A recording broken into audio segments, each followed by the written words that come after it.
Happy Saturday, ladies and gentlemen. Welcome to Annoyed Gamer. Well, last week's experiment seemed to work.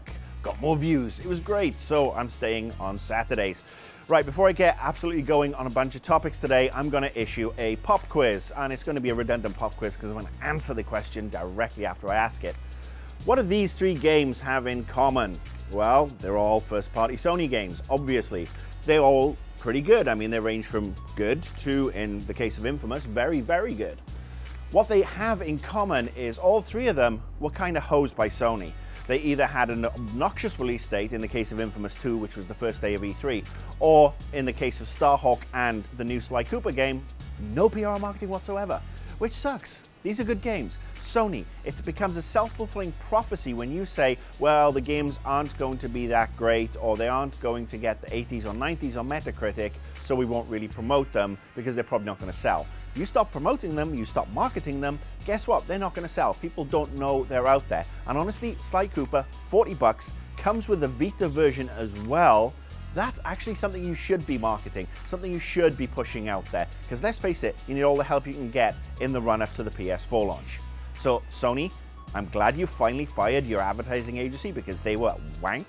Hope the new guys work out well and start promoting your games, especially the good ones. Okay, on to the first main topic of the show. Connecticut Representative Deborah Lee Hovey has proposed a 10% tax on M-rated video games.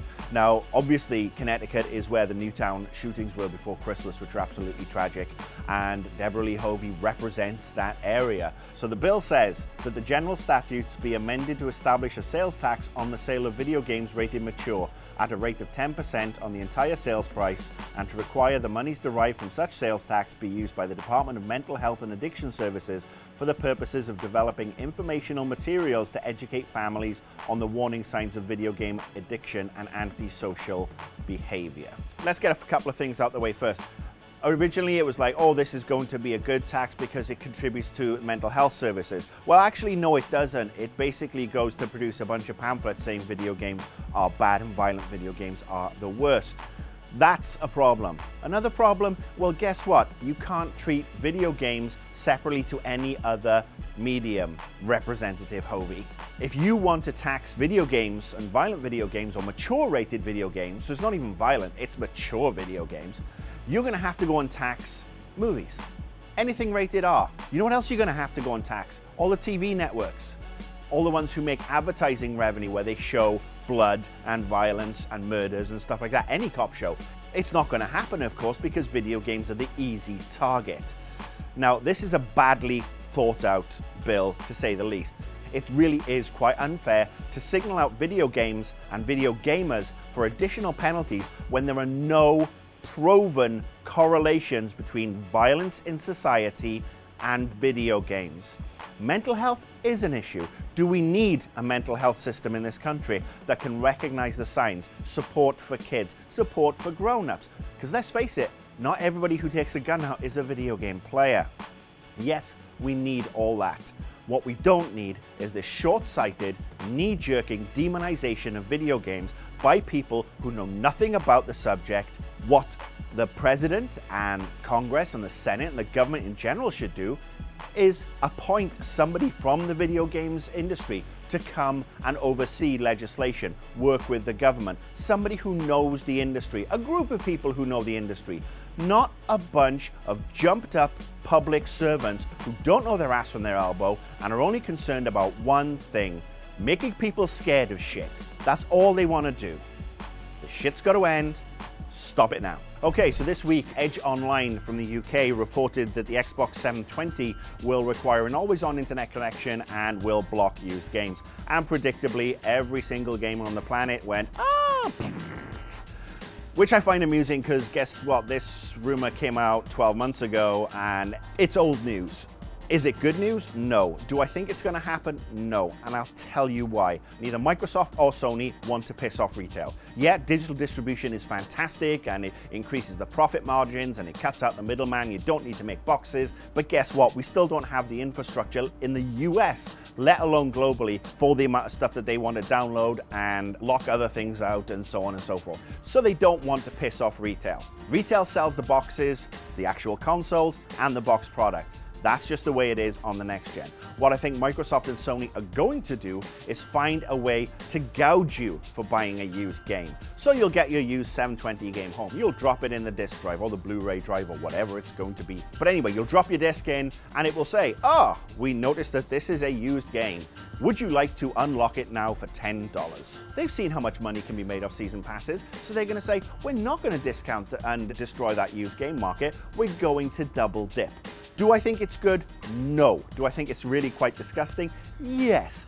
Do I also think that it's going to be something that Microsoft are going to push through Xbox Live and PSN, where they're going to offer you the new super duper hyper platinum mega testicle version, which is going to cost you $100. But guess what? Includes unlimited used game unlocks.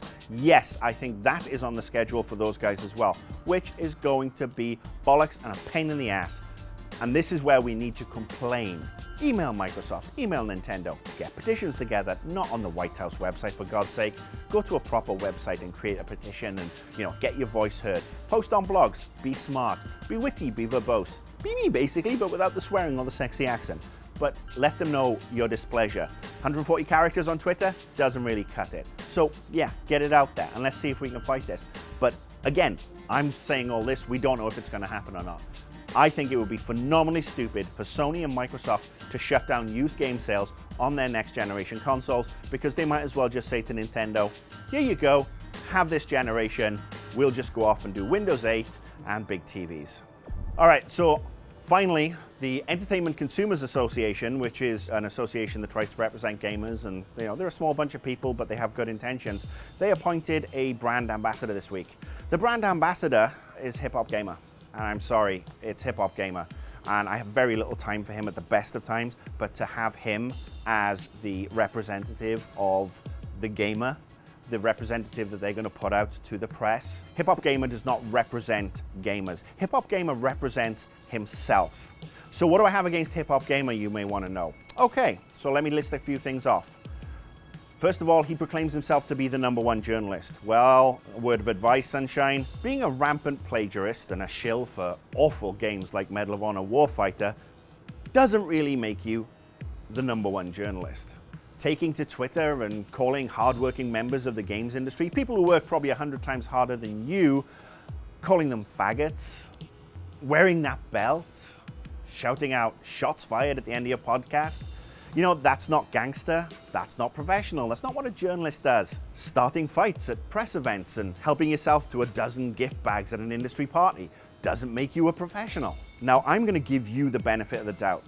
I'm going to give you a couple of months to get your act together. Maybe you do want to turn a new leaf over and you do want to represent gamers. I'm going to give you this couple of months. To finish, ECA, bad idea, bad appointment. Mr. Brand Ambassador, you represent everything that is wrong with games right now. You are nothing more than a bad joke.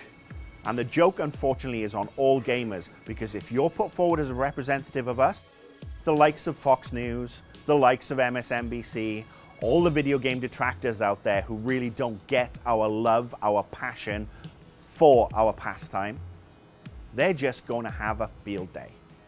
So buck your ideas up and grow the hell up. All right. That's the show for this week. I am looking forward to my Twitter feed exploding in a bunch of indignant Hip Hop Gamer fans' wrath and bile in 3, 2, 1. And of course, you can follow me on Twitter. And if you do already, thank you very much. Post your comments in the comment section, and I will probably respond next week. I'm out of here.